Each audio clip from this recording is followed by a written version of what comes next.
Noche de lunes, con estas imágenes abrimos esta emisión de T13 Noticias. Como siempre, un placer saludarles. La información más destacada de las últimas 24 horas, nosotros se la presentamos de una manera distinta en 60 minutos. Gracias por estar con nosotros. Vamos con nuestros titulares. Vamos de lleno entonces con la información, amigo televidente, gracias de nuevo por su sintonía. El fin de semana lamentablemente quedó marcado por una serie de accidentes de tránsito que dejan un saldo trágico. Más de 17 personas fallecieron en apenas las últimas 48 horas.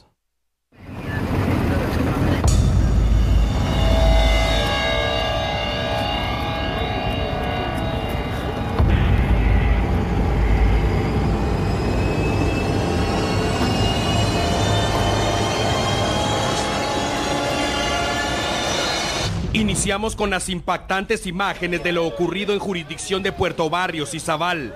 Dos hombres tirados en el asfalto, uno de ellos literalmente con las piernas destrozadas. Iban a bordo de una motocicleta y el responsable de atropellarlos huyó. Pero quienes se percataron del accidente indicaron que los sujetos heridos iban en estado de ebriedad. Kilómetro 157, ruta al Atlántico. El piloto del camión perdió el control del volante y terminó volcado. Tras el impacto, el vehículo prendió en llamas. Afortunadamente, no hablamos de personas muertas. Aguilar Batres y 13 calles, zona 11 capitalina. El motorista impactó contra la estructura del paso a desnivel. Estuvo a escasos centímetros de caer del paso en mención. Todo indica que conducía bajo los efectos de alcohol y terminó en el hospital. Calzada Atanasio Tzul. En esta ocasión, sí hay que lamentar el fallecimiento del motorista. Por causas que aún deben esclarecerse, impactó contra una señal de tránsito y más tarde contra un árbol. Su casco quedó tirado a 20 metros. Se cree que no lo llevaba puesto en la cabeza. Falleció tras el impacto. Calzada Roosevelt. De nuevo, personas en motocicleta y de nuevo se habló de la posibilidad de que viajaran en estado de embriaguez. No detuvieron la marcha cuando el semáforo marcó rojo y terminaron impactando en la parte trasera de un automóvil. Los dos hombres en la motocicleta terminaron en el hospital. Final de la calzada San Juan, zona 6 de Misco. El piloto impactó contra uno de los camellones de concreto que dividen la calle. Afortunadamente resultó ileso. Las autoridades investigan si estaba ebrio al momento del percance.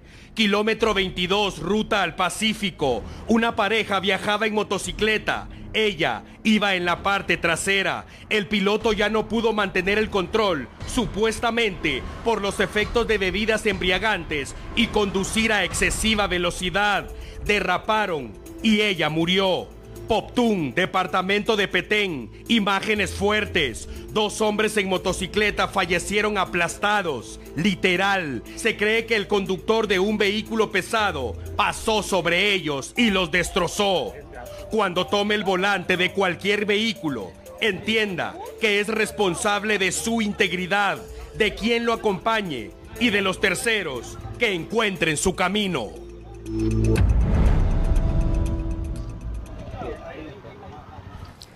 No menos impactante fue lo que ocurrió en Huehuetenango, donde se registró un aparatoso accidente de tránsito que dejó varias personas fallecidas.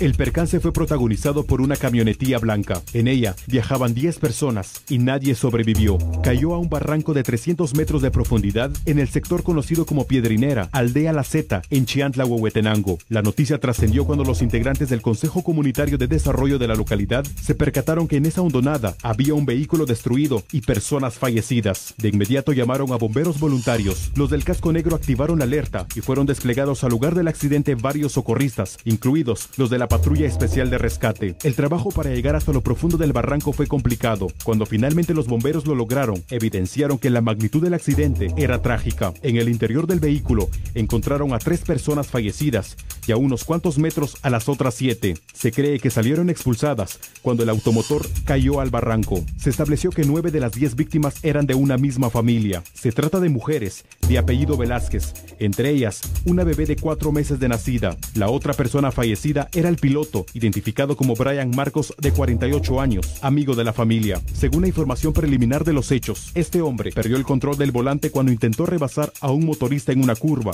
sin imaginar que la muerte ya lo perseguía. Después de que el Ministerio Público efectuara la diligencia y el INASIF el examen forense, los cuerpos fueron llevados a San Pedro Soloma, Huehuetenango, de donde eran originarias las víctimas. Hablamos ahora de acciones de seguridad. Por depositar grandes sumas de dinero en sus cuentas bancarias y no llenar el perfil económico que demuestre la procedencia, una pareja fue capturada, señalada del delito de lavado de dinero. Según la Intendencia de Verificación Especial IVE, cometían el delito debido a que realizaban transferencias económicas en agencias bancarias y cambios de cheques no acorde a su perfil. Los capturados son Mayra Abigail Salazar, de 28 años, detenida en la zona 11 capitalina, y Axel Kotzahai en el municipio de Amatitlán. Este caso se desarrollará en el Juzgado Quinto Penal. Bien, vamos ahora con detalles e impresionantes imágenes de un pavoroso incendio. Esto ocurrió esta tarde en jurisdicción de Chimaltenango. Un severo daño al ambiente fue reportado en el kilómetro 55.9 de la ruta interamericana. Un predio de llantas prendió en llamas, generando humo negro y tóxico que se esparció por varios kilómetros. Más de 200 neumáticos usados fueron consumidos. Bomberos municipales y voluntarios departamentales trabajaron en equipo para lograr apagar el fuego y evitar que el humo siguiera abarcando espacio, contaminando el ambiente. El material era sumamente flamable, por lo que la ardua labor duró varias horas. Afortunadamente, esta vez no se reportan víctimas mortales, pero sí se investiga detrás del siniestro si hubo mano criminal o se trata de un accidente que pudo causar muerte y destrucción de no haber sido controlado a tiempo. Iniciamos esta emisión con el recuento de los accidentes de tránsito que marcaron el pasado fin de semana, pero falta uno por abordar. No se pierda en unos minutos la historia completa del accidente que dejó 4 personas muertas en ruta al Pacífico. Ya volvemos en unos minutos. ¡Ay, no! Seguramente vean que está San José.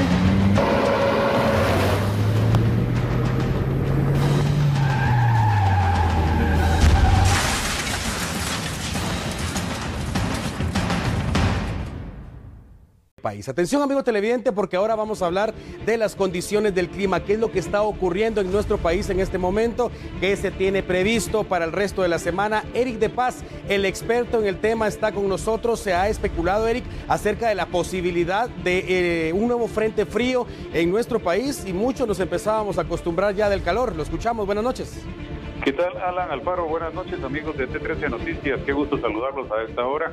En relación al Frente Frío número 40, Alan, en las imágenes de satélite, como podemos observar en la región norte, particularmente el Golfo de México, sí aparece en los mapas meteorológicos, pero como referencia. El calor que ha estado predominando en el área tiene una fuerza suficiente como para contenerlo. Sin embargo, los efectos que sí podemos mencionar y resaltar es el aumento en la velocidad del viento, derivado de precisamente una alta presión atmosférica, que es lo opuesto a las bajas presiones y a las altas temperaturas. Vemos en el mapa una flecha que indica norte, haciendo referencia particularmente al viento norte acelerado.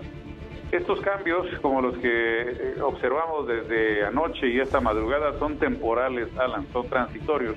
El sistema frontal se desplazará al norte de la península de Yucatán con una característica bastante diluida. Hay presencia, pero para estas regiones como Quintana Roo, como Cancún, estas partes más al norte de Guatemala. Nosotros tenemos el efecto del viento norte a esta hora. Quiero comentarles a los amigos que estamos en 19 grados centígrados aquí en la ciudad capital. Es una temperatura no muy fría, aunque de hecho para más tarde el servicio meteorológico ha previsto que se presenten incluso algunas lloviznas ocasionales. En esta gráfica particularmente podemos observar que hay una entrada de humedad procedente del Atlántico muy fuerte. Vemos también que el contorno de la península de Yucatán confirma que el viento del este prevalece, de manera que entonces al desplazarse esta alta presión regresaremos de nuevo a las altas temperaturas como tal, el ambiente brumoso que nos había estado caracterizando, la presencia de humo en el ambiente, la susceptibilidad del terreno a que se desarrollen incendios forestales y esas otras características que ya se van a ir quedando. Un dato interesante, Alan, es que se ha estado recibiendo un dato de un índice ultravioleta muy fuerte, muy elevado. Entonces, en este sentido, sí hay que tener mucho cuidado, dado que la Tierra está saliendo del solsticio de invierno en diciembre y se está acercando al equinoccio de primavera. Por lo tanto, los rayos del sol perpendiculares, verticales directamente, pueden tener efectos intensos en la piel humana. Por otra parte, presencia de algunas tormentas eléctricas se reportaron hoy en la costa del Pacífico, lo que nos da ya indicios de cambio de estación o de temporada que van a ser siendo de manera gradual. Aún en el mes de marzo, César George del INSIBU me ha indicado que podríamos escuchar de presencia de algún frente frío que en la secuencia sería el número 41, como referencia acercándose por la región del Golfo de México. Este año 2019 se prevé muy caluroso y lo que estamos ya viviendo en este mes de febrero nos da una pauta de que en efecto podrían concretarse estas expectativas meteorológicas para los próximos meses. La precaución que debemos tener ahora, los amigos que nos ven a través de T13 Noticias, el aumento de la velocidad del viento en cañones, montañas y laderas, especialmente también en los valles, podría tener una velocidad importante, por lo tanto hay que tener las precauciones del caso. Y eso es lo que tenemos en la actualidad atmosférica, prevalece el calor. Excelente, Eric de Paz, entonces con el pronóstico del clima, amigo televidente, por favor no olvide utilizar el protector solar, ya lo escuchó usted, entonces la situación va a continuar de la misma manera, el sol bastante radiante, eso sumado también a las fuertes ráfagas de viento, propicio definitivamente para los incendios forestales, por favor, con mucho cuidado. Y precisamente una de las enfermedades que afecta actualmente a menores de edad es el rotavirus. En la nota siguiente contamos qué medidas debe adoptarse para evitar la proliferación de esta afección.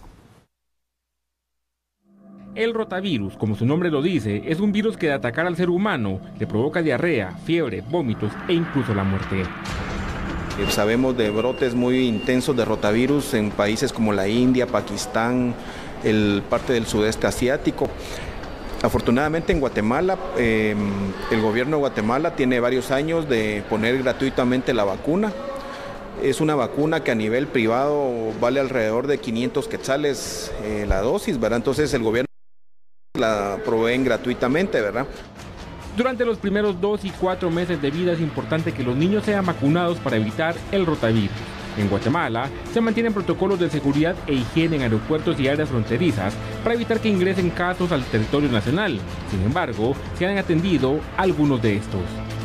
Uno de los casos que vino acá tuvo 17 diarreas como en lapso de 3 horas, ¿verdad? Entonces, la diarrea que provoca el rotavirus es una diarrea que en cuestión de horas puede deshidratar a un niño y matarlo. En total, 8 casos reporta el Hospital Roosevelt durante enero y febrero. Sin embargo, en todos ellos se ha logrado estabilizar a los pacientes. Seguimos hablando de temas de salud. Guatemala ha activado la alerta ante la posible llegada de personas con padecimientos de ébola o sarampión. Esto luego que autoridades internacionales informaran que hay una proliferación de estas enfermedades. 2 médicos y 4 enfermeras permanecerán en el Aeropuerto Internacional Aurora en la unidad de vigilancia permanente como prevención epidemiológica tras la alerta de sarampión en México y Costa Rica. Pero la alerta es a nivel mundial y en las distintas terminales aéreas de Estados Unidos y otros países turísticos se activó con el fin de detectar pacientes con algún tipo de enfermedad viral. Cámaras térmicas, una unidad canina de vigilancia y control de vuelos se encuentran dentro de las acciones a tomar dentro de los controles de Guatemala. Si se detecta un posible caso de sarampión u otra enfermedad viral catalogada como pandémica, la persona será aislada, se utilizará un traje especial y se realizarán los exámenes correspondientes en un centro asistencial bajo los mismos protocolos de aislamiento, mientras se detecta qué tipo de virus porta el afectado. Además, se giraron instrucciones para evitar el ingreso de pasajeros provenientes de África y que registren síntomas de ébola. Bien, vamos ahora con la ampliación de otro de nuestros titulares. Esta es la historia de una pediatra que fue atacada a balazos al oriente de nuestro país. Batalló durante 20 días contra la muerte, pero hoy lamentablemente perdió. Mónica Dayana Asensio Oliva, de 36 años, era jefa de pediatría del Hospital Regional de Zacapa. Murió en un hospital privado de la capital en el transcurso de la tarde. La profesional estuvo internada en ese centro asistencial por 20 días luchando por sobrevivir. El pasado 5 de febrero fue trasladada a la ciudad vía aérea después de que los médicos del Hospital Regional de Zacapa informaran que su estado de salud era delicado y que debía recibir asistencia más especializada. La doctora Mónica Asensio era jefa de pediatría del centro hospitalario de aquel departamento. Fue atacada a balazos el lunes 4 de febrero en el parqueo del hospital cuando se disponía a ingresar a su oficina. Por este caso fue capturado ese mismo día Cristian Sterling Sembrado Terraza, de 25 años. Es un hombre de nacionalidad hondureña. Las autoridades creen que fue un ataque directo contra la profesional de la medicina, aunque las investigaciones están en marcha para esclarecer por qué sufrió. Bien, ahora retomamos la información nacional para hablar sobre un hecho de violencia que se reportó durante la madrugada de este día. Esto ocurrió en la Sexta Avenida y en la 1532, el numeral de la zona 6 de Misco. Aprovechando la oscuridad, fue abandonado el cadáver de una mujer en este lugar. El cuerpo estaba envuelto en sábanas y nylon. Su ropa tenía sangre y se presume fue abusada sexualmente. Cuerpos de socorro fueron alertados, indicaron que se le calcula de 20 a 25 años aproximadamente. Bien, vamos con el detalle ahora de lo que ocurrió en uno de los rincones más hermosos de nuestro país. Lamentablemente, delincuentes llegaron para hacer de las suyas en ese lugar.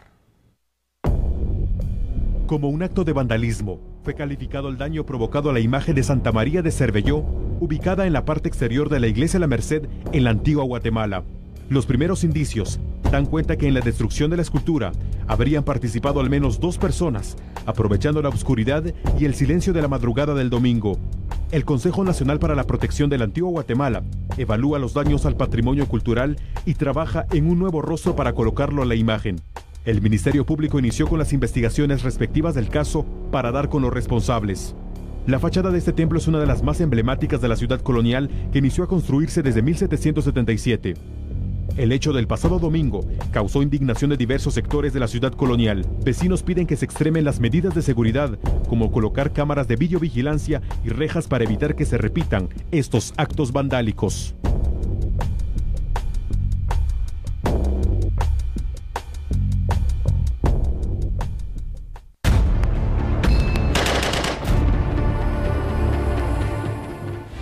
Y al norte de la capital se registró un hecho de violencia que dejó personas fallecidas y la captura de los supuestos responsables.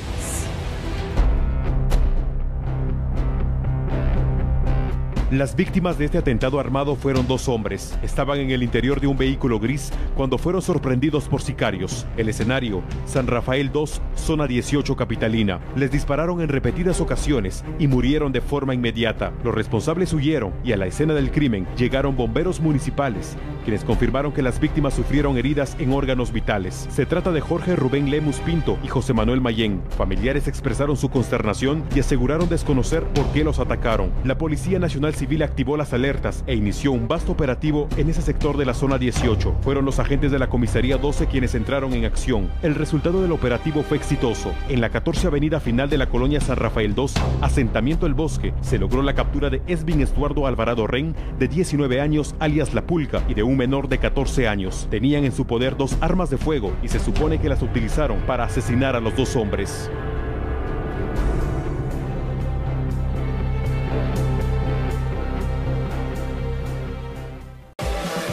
¿Cómo están? Buenas noches, bienvenidos a los deportes a través de T13 Noticias. Comenzamos hablando de selección nacional guatemalteca y es que hoy se reunió el grupo dirigido por el profesor Walter Enrique Clavería Alvarado. Ahí está pues parte de las tomas del trabajo de lo que viene haciendo la gente del equipo nacional. Hay que resaltar que hay ausencia de futbolistas como por ejemplo los integrantes de la representación de Guastatoya, que no están pues directamente en este trabajo de entrenamientos porque ellos han viajado a los Estados Unidos. Hay que tomar en cuenta que tampoco se hizo hoy presente a los entrenos Rodrigo Sarabia, tras petición del equipo de comunicaciones de que se le dejara descansar en este cuarto morfociclo porque viene saliendo de una lesión. Hay que resaltar que serán 3 días de trabajo preparando el enfrentamiento del próximo 6 de marzo ante la selección de El Salvador en Los Ángeles y también el enfrentamiento que se tendrá el próximo 22 del mismo mes ante Costa Rica acá en la cancha del Estadio Nacional Doroteo Guamuch Flores, con la opción de poder jugar un tercer partido este mes de marzo, el próximo 26. Todo lo tiene que definir la alta dirigencia de selección guatemalteca. Nos pasamos a hablar del equipo del del Deportivo Guastatoya.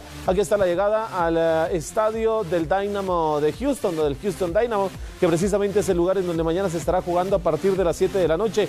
Estarán pues teniendo su enfrentamiento en el estadio donde juega este equipo naranja. Tiene que sacar por lo menos una ganancia el equipo de Guastatoya para poder clasificar a los cuartos de final. No le sirve el empate. Si consigue la ganancia 1-0, se irán directamente a los disparos desde el punto penal, y lo de Marvin Amarini y Villatoro será de buscar directamente pues el triunfo para poder hacer historia y clasificar a este equipo a la siguiente instancia, que serán pues precisamente los cuartos de final de la CONCACAF Liga de Campeonato de Londres. Los deportes a través de T13 Noticias. Yo voy a otra parte del set con mi compañero Colín Ardón, que tiene más información. Gracias, Smiley. Continuamos con las noticias. Y próximamente varios perros recibirán el aval internacional para la búsqueda de personas en desastres de cualquier tipo. Con ello se fortalecerá el trabajo que efectúan los cuerpos de socorro. Bomberos voluntarios buscan la certificación para 3 perros de la patrulla de rescate con el método internacional denominado Arcón. Esta formación consiste en un sistema seguro para la formación e intervención de grupos caninos en la búsqueda, detección y rescate durante algún desastre. Con esta formación, los ejemplares caninos apoyarían durante las operaciones de búsqueda de víctimas en estructuras colapsadas, deslaves, movimientos de tierras en montañas y terremotos. Este método fue establecido hace 12 años por bomberos del Ayuntamiento de Sevilla, España, en eventos de rescate de sobrevivientes ante cualquier tragedia natural o provocada. Tras los recientes incendios forestales registrados en cercanías del Aeropuerto Internacional Aurora, autoridades de esta terminal aérea contemplan ejecutar un plan de atención a dichos incidentes. Hay una planificación que estamos teniendo junto con Conred para hacer una rosa controlada del lado de Santa Fe, que es la que ha dado problema. Del lado del aeropuerto nosotros hemos podado todo el paso que está ahí. Sin embargo, del lado ya de la colonia vamos a hacer una rosa controlada para poder, en horas que no son operativas en el aeropuerto, para que podamos evitar un futuro incendio de nuevo. No sabemos si es algo con intención que se ha hecho o algo por temas de clima, que ciertamente hay altas temperaturas. Hoy estaba viendo en el lado de Oriente también hay altas temperaturas arriba de los 34 grados. Sin embargo, acá pues tenemos que tener precaución. Está perdido, pero ojo, las cosas no siempre son lo que parecen. Contra todo pronóstico, el hombre se vuelve a poner de pie. Apenas lo logra. Y vea usted ese tambaleo, ese juego de piernas. No vaya a pensar que está bolo, es para confundir al oponente. Se prepara, apunta y dispara. El mensaje acá es claro, les guste o no, el 10 siempre es el 10. El visor, los muchachos, otra forma de ver noticias. Pero no estoy ofendido. Con noticias nacionales nos trasladamos ahora a Quetzaltenango, lugar donde pasajeros de un autobús se llevaron tremendo susto cuando la unidad perdió los ejes delanteros. Unidad de la ruta Servibus sufrió un percance vial en la 10ª calle y 15 avenida de la zona 3 de Quetzaltenango. El bus se dirigía de la colonia San Antonio hacia la Democracia. Sin embargo, el bus sufrió desperfectos mecánicos sobre la dirección ya indicada, perdiendo el tren delantero, lo que provocó que quedara a media calle. Pero para fortuna del piloto no transitaba ningún vehículo por la parte trasera, lo que permitió que en una maniobra el bus quedara empotrado en un área verde, evitando así una tragedia, ya que el bus iba en subida. Afortunadamente el bus no llevaba pasajeros porque se dirigía a un taller mecánico, porque las fallas ya se habían presentado en horas anteriores. Afortunadamente esta acción vial no provocó ningún daño personal.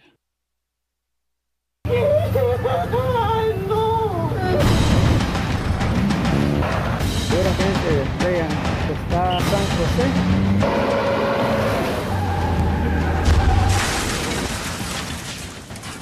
Vamos a regresar con esta historia completa, impactante y lamentable. Hablamos de 4 personas fallecidas al sur del país, cobertura de nuestro compañero Germán Cabrera. Eso cuando regresemos, no se vaya.